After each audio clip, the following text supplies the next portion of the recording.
Olá, esse é o Papo Nezan e é papo de estreia aqui no canal. Na nossa conversa de hoje, a nutricionista Lígia Lins, super atuante nas redes sociais e defensora da comida de verdade. Para Lígia, comer saudável é comer sem radicalismos. E ela é daquelas que a gente fica horas papeando, principalmente quando o assunto é o preferido dela, autonomia culinária. Vem com a gente conhecer um pouquinho mais da Lígia e conferir esse super bate-papo.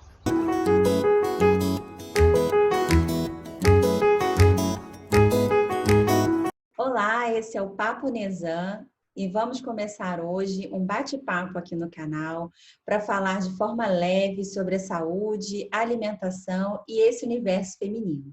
O nosso bate-papo de estreia vai ser sobre comer saudável.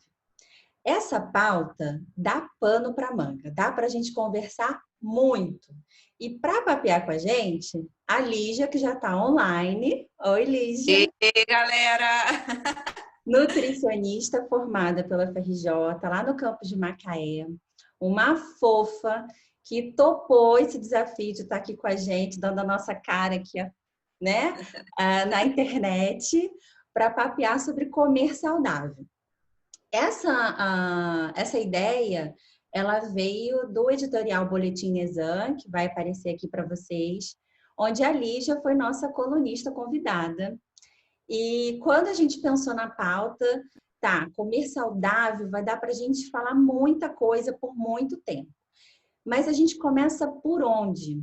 Então, resolvemos começar por um assunto que é meu, é seu, é de todo mundo, porque está na casa de todo mundo, que é o cozinhar. E Exatamente. parece, né, Lígia? Parece que cozinhar anda um pouco esquecido por muitas pessoas, anda desvalorizado em algumas culturas, né? A Lígia, ela é dessas que coloca a mão na massa e bota a criançada para botar a mão na massa também. Então, Exato, não é? literalmente. Ela vai conversar com a gente por que cozinhar é preciso, que é a chamada do nosso episódio de estreia. Lígia, com você. Então, vamos lá, galera.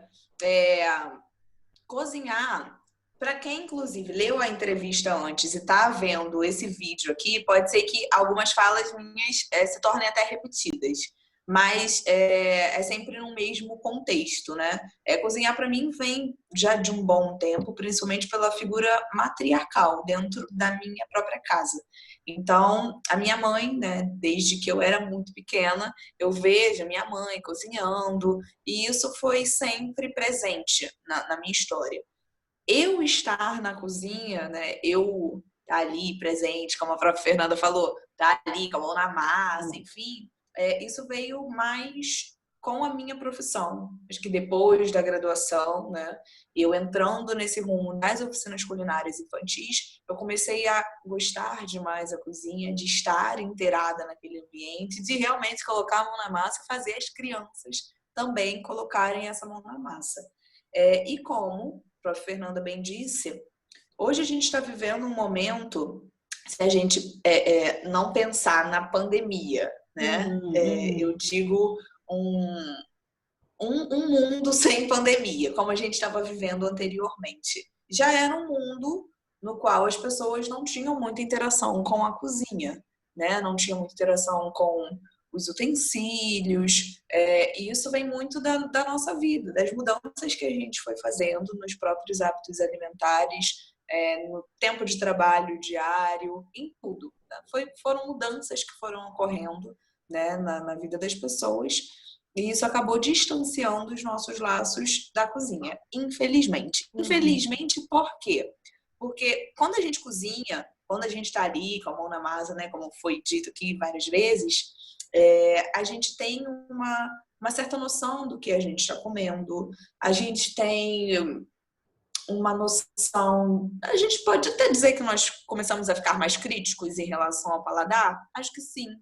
Né? A gente começa a provar novos sabores, novas texturas, e a gente quer sempre procurar outros alimentos, coisas diferentes, testar novas coisas.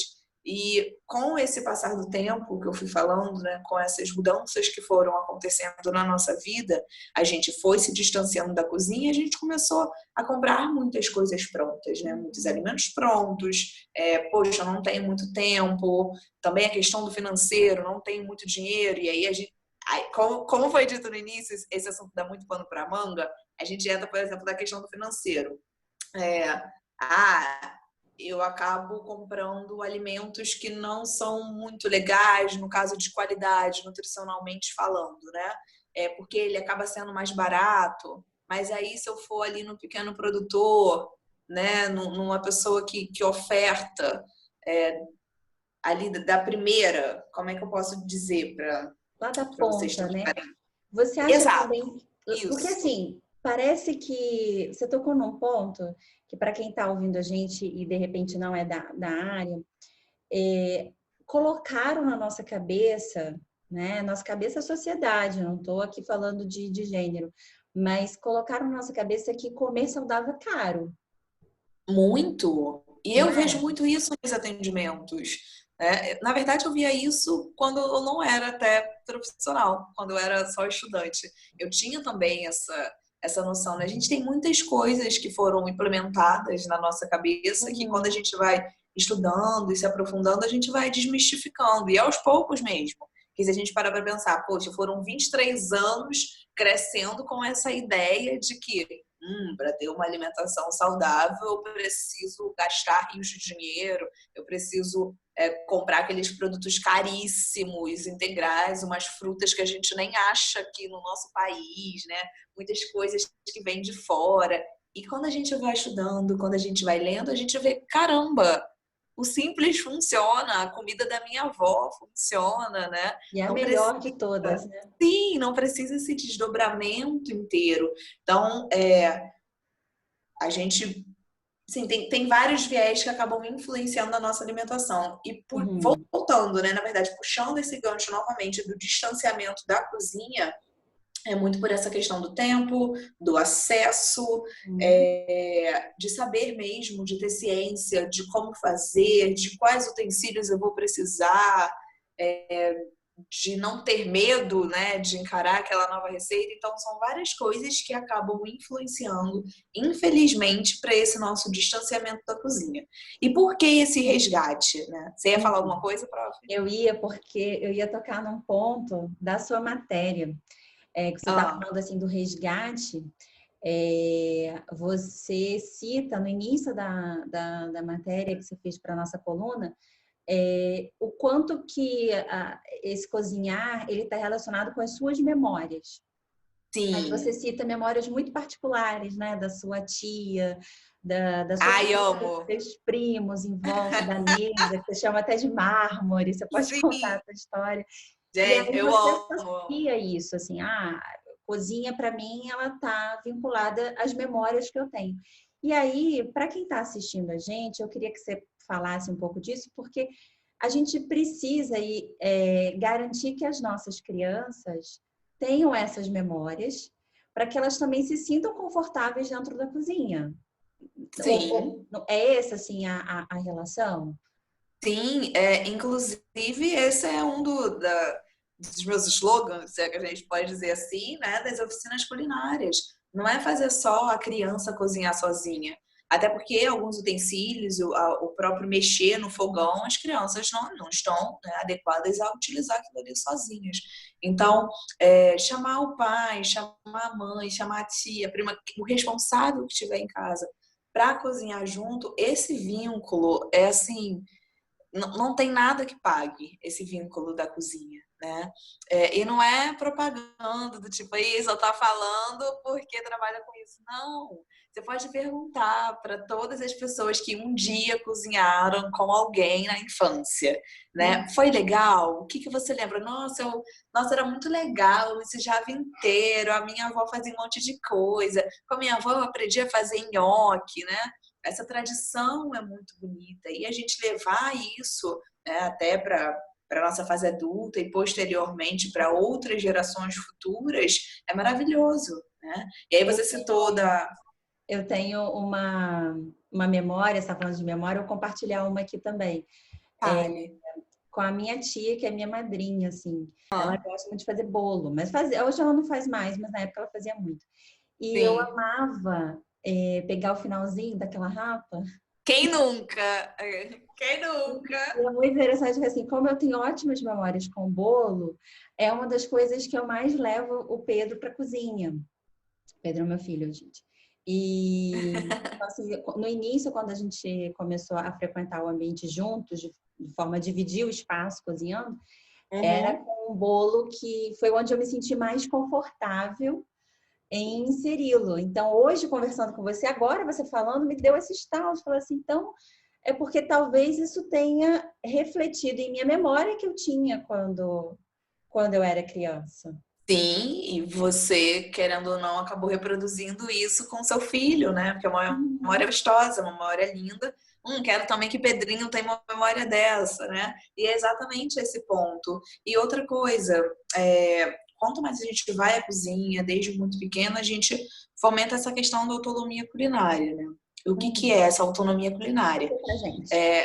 Esse termo foi criado recentemente, inclusive, em 2018, por uma professora muito querida. Ela foi a minha A gente orientadora já deixa um beijo para ela, também. viu, Mari? Sim, beijos e muitos abraços virtuais, né, no momento. É. Ela criou esse termo junto com a Inês Jugani, né, que é outra professora que também trabalha com essa temática de educação alimentar e nutricional e com essa pegada da culinária. Então, são duas professoras que eu me inspiro muito, né, trago muito para a minha vida e para os meus estudos, leituras e tudo mais. E elas estudaram, criaram esse termo da autonomia culinária, que acaba, aconselho, inclusive, ler a tese, né, da Prof. Mari, porque A ela gente vai explica. deixar o link na descrição do vídeo depois. Sim, sim. Essa tese acaba explicando de uma forma muito completa. É óbvio que aqui não dá, né, para falar Uhum. sobre tudo, mas de uma forma muito, muito resumida e muito simples. O que é essa autonomia culinária? É a capacidade que nós temos de pensar, de decidir e de agir, por exemplo, para preparar uma refeição. O que leva você a pensar, a decidir e a agir, levantar, por exemplo, da cadeira à noite, ir lá na cozinha e fazer uma janta. Hum. São muitas coisas que influenciam. Social, cultural, ambiental, o religioso, tudo influencia. Né? E o que leva a gente, por exemplo, sair da nossa cadeira, Uhum. pensar numa noite, falar, vou descer, no meu caso, né, aqui em casa, Uhum. vou descer para preparar a minha janta. O Uhum. que me leva? Né? Então, na tese, ela acaba explicando todos esses fatores externos, fatores internos, e é muito interessante. Né? E ela acaba trazendo em um lado dos exemplos dela um quadro com exemplos práticos do nosso dia a dia. Né? Então, em um ambiente, por exemplo, como as políticas sociais acabam influenciando nessa nossa decisão. Uhum. Tem um item lá que ela chama de agente, elas, né? A Inês e a Prof. Mari chamam de Uhum. agente. Então, como o que nós podemos fazer para fomentar essa autonomia culinária? Né? Então, cada ponto, elas acabam trazendo meio que as soluções, vamos botar assim, para a É. gente fomentando a todo momento essa autonomia culinária. Então, cozinhar desde a infância é um ponto de incentivo para essa autonomia culinária. E para a gente deixar um gostinho rápido, fazer um break aqui e ir para o próximo bloco, vou deixar você pensando. Então, autonomia culinária, porque eu sei que você também é uma super atuante aí nessa questão da igualdade de gênero, do feminino, do comer sem a culpa. Então, para a gente Sim. pensar, fazer uma chamada aqui rápido, um intervalo para a gente voltar. A autonomia culinária também estaria envolvida com essas, vamos dizer assim, melhores condições de igualdade entre os gêneros. Vamos falar sobre, então, no próximo bloco. A gente já volta.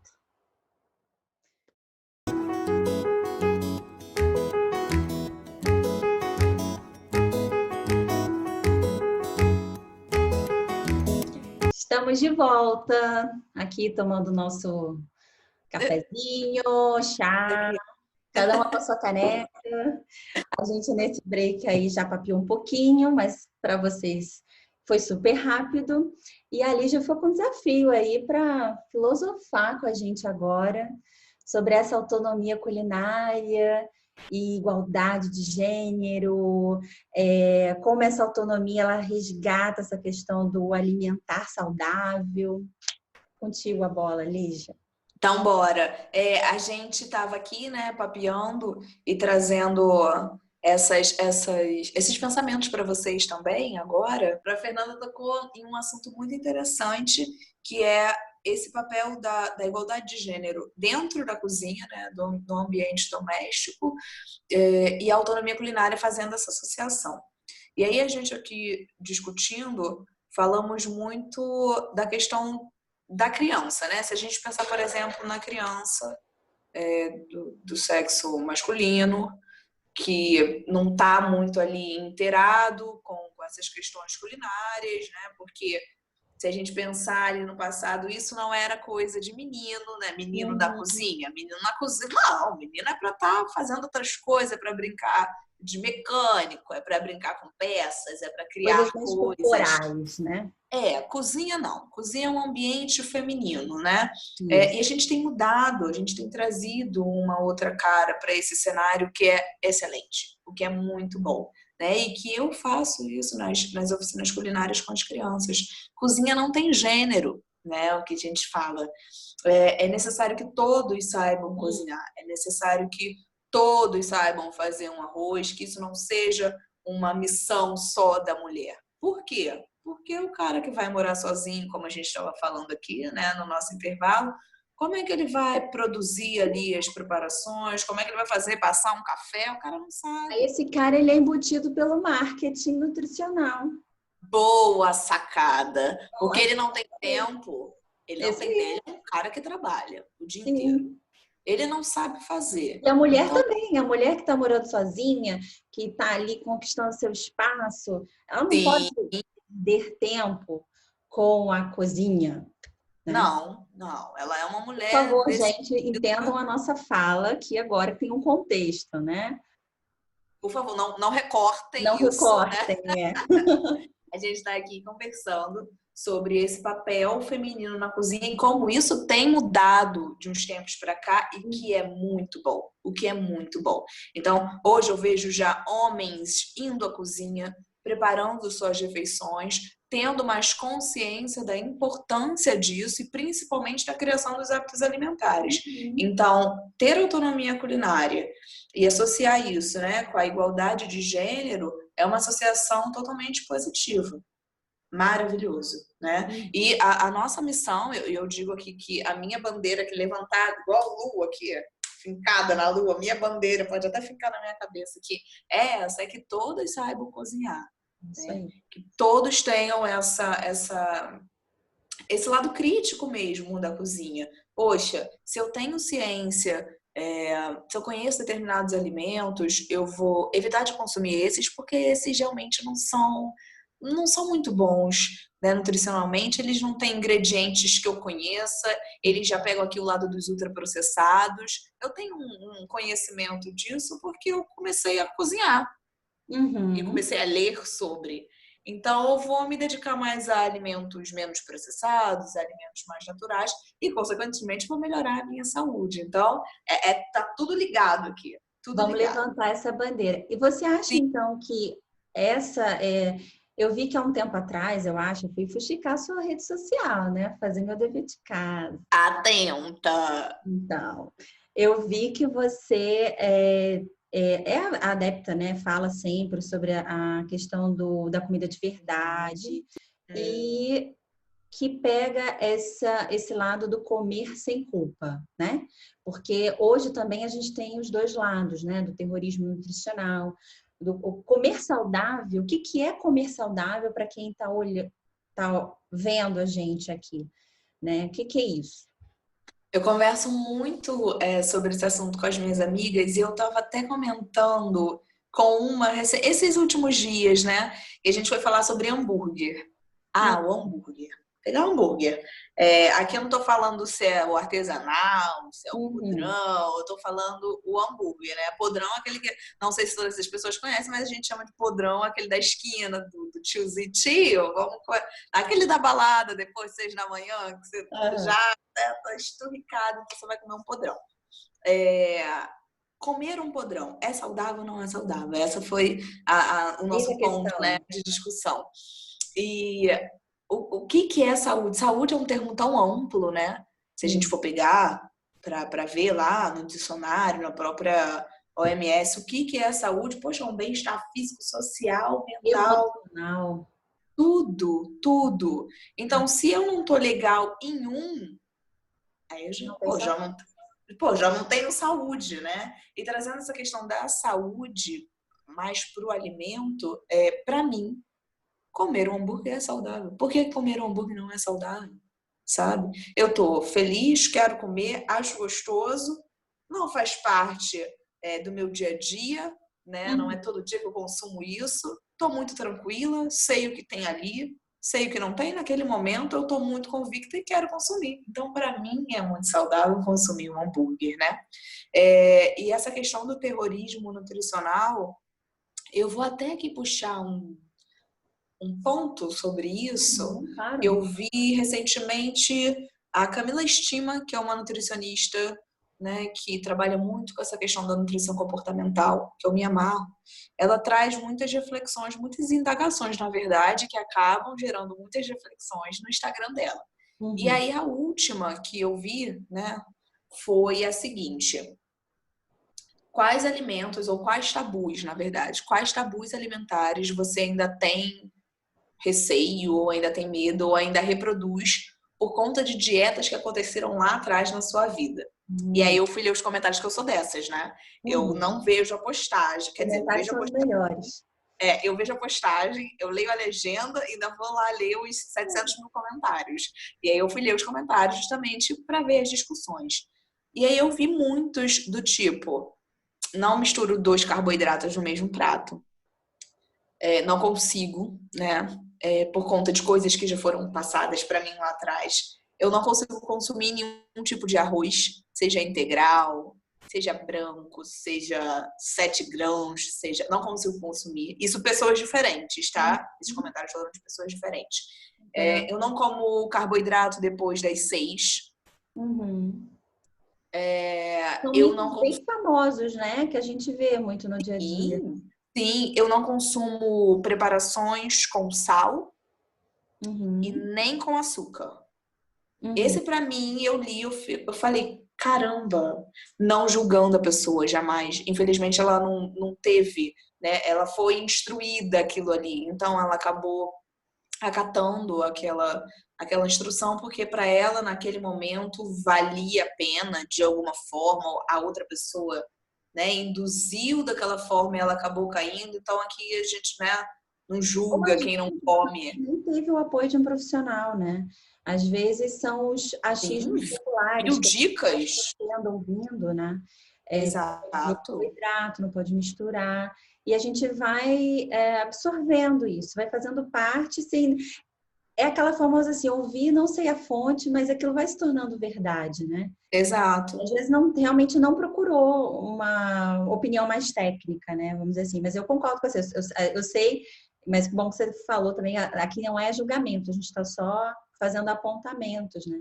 Claro, e isso vem muito desse terrorismo nutricional, né? Não pode comer isso, não pode comer aquilo, porque isso engorda, porque isso tem tais nutrientes. A gente chama até de nutricionismo. Não sei se você já ouviu falar desse termo. Não, não conheço. Meio que a ciência do nutricionismo. Não Do que enxergar é o isso? alimento como um alimento inteiro. Por Hum, exemplo, o pão. Ou arroz, que a gente falou, né? Deu esse exemplo do arroz. sim. Da pessoa que comentou, não consumo, não consigo, na verdade, consumir arroz por conta de coisas que dietas passadas. O arroz é um alimento maravilhoso, né? E aí, infelizmente, né, por determinadas circunstâncias, algumas pessoas acabam se referindo ao arroz como é o carboidrato. O pão, é o Como se ele carboidrato. só fosse isso, né? Só fosse isso, exato. Então é um nutricionismo, olhar para ele como se ele fosse só o nutriente e não tudo que ele traz por trás, o bolo, não, calórico, menina, não rola, só açúcar. É aquela premissa que a gente precisa ter, né, de que todo excesso é ruim, né? Exato. O excesso também, é óbvio, se você tem uma alimentação muito desregulada, isso vai trazer algum comprometimento. Hoje, mas também se você fica, né, ali o tempo inteiro, não é saudável você ficar o tempo inteiro preocupado com a lista de ingredientes, a caloria, se você está ativo o suficiente, né? Então, o demais, a gente tem que buscar. Eu adorei quando você falou no início ali do hambúrguer. Para mim, hambúrguer é saudável. No contexto do seu estilo de vida, do seu hábito, da sua cultura, por que não? Sim. E aí o nosso tempo está rolando aqui, a gente está caminhando no final. Não falei É para porque, eu vou puxar aqui, porque cozinha dá pano para manga. No próximo bate-papo, aí a gente faz assim, além da nossa... O meu é água aqui, eu ia botar um café, mas botei uma água. A gente bota um bolinho. O meu também é água. Para papear. Mas eu queria que você fechasse o nosso bate-papo. Primeiro, conta um pouquinho para as pessoas de forma rápida a sua hashtag Desafio Habilidades Culinárias. Hashtag Isso. Eu vou deixar aqui escrito certinho, mas o que é para as pessoas participarem? Gente, atentos, ó, vamos lá.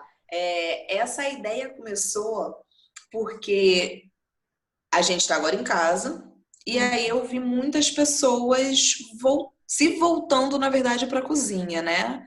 Quem tá podendo ir à cozinha, quem tem seus alimentos em casa, eu vi muito desse resgate da cozinha. Acho que a gente nunca cozinhou tanto. Eu aqui com meus 25 anos de vida, né, rodando aqui neste planeta, eu acho que eu nunca presenciei a gente indo à cozinha e fazendo várias preparações. Eu falei isso lá na revista, né, na entrevista da revista do Nezan, que acho que o ranking de pão e bolo, eu nunca vi tantas pessoas aprendendo a fazer pão Tomara e bolo. que fique esse legado, né? Ai, sim. Menina, eu aprendi a fazer nhoque. Tá entendendo? Tá entendendo? Nesses últimos dias, eu fiz nhoque, eu fiz pão, coisas que eu nunca tinha feito na minha vida, né? Então, esse desafio veio mais por essa questão. Tipo, Mas cara... você vai mantê-lo depois aí que a gente... A tendência é essa. E aí a pessoa faz o quê? Faz uma receita. Eu fiz um Pedrinho aqui na semana passada. Ele vai para a cozinha comigo ou com meu marido. A gente... Mas eu confesso que aquele zelo, né? De ficar assim com a faca, né? Aí o problema que é meu, não é dele, obviamente, né? Deliciosa, mas eu vi a sua hashtag, vi a sua fala, eu falei, não, vou me aventurar. E aí deixei ele picar a cebola comigo. Eu fiz uma foto. Mas eu vi que o seu desafio estava na cenoura. Aí eu guardei a foto. Eu guardei a foto. Mas você deixou ele picar? A cebola, aí depois, tadinho, mamãe, tem um negócio. Mas foi muito divertido. E aí a gente fez. E foi bom para mim também, assim, de entender que ele também precisa de um pouco mais de espaço, que eu também não posso ficar assim. Sim. É meio que eu faço com as crianças. A gente usa a faca, mas sempre com a supervisão. Então eu seguro na mão deles. Eles têm a faca na mão, mas eu tô segurando, eu tô olhando, né? Alguns maiores, não, mas eu já uso em casa. Eu mesmo assim, a tia Lígia vai usar com você. Então a gente brinca muito do movimento do serrador, para frente, para trás, e a gente vai testando. Agora você falou sobre o desafio, eu não expliquei direito, mas ele consiste em... Eu separei alguns temas, né? E eu pedi para algumas pessoas, alguns convidados, então não é só Lígia que está aparecendo ali fazendo os desafios, tem pessoas que estão sendo convidadas para realizarem esses desafios, filmarem esses desafios e eu coloco eles lá na minha página no Instagram.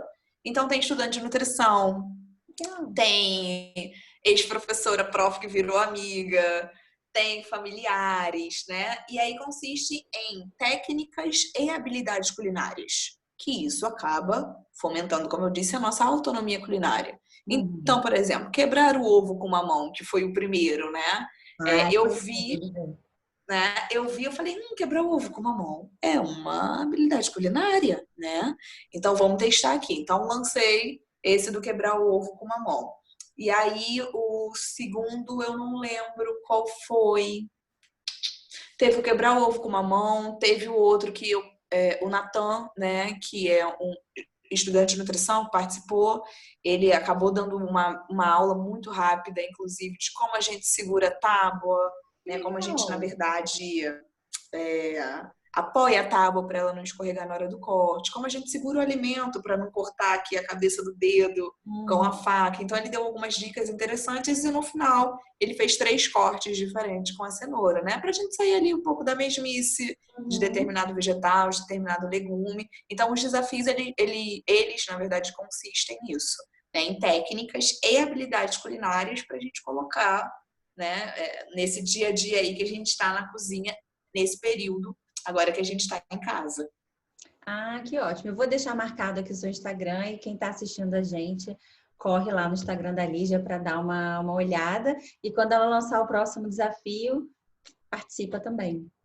Exatamente, usando lá a hashtag.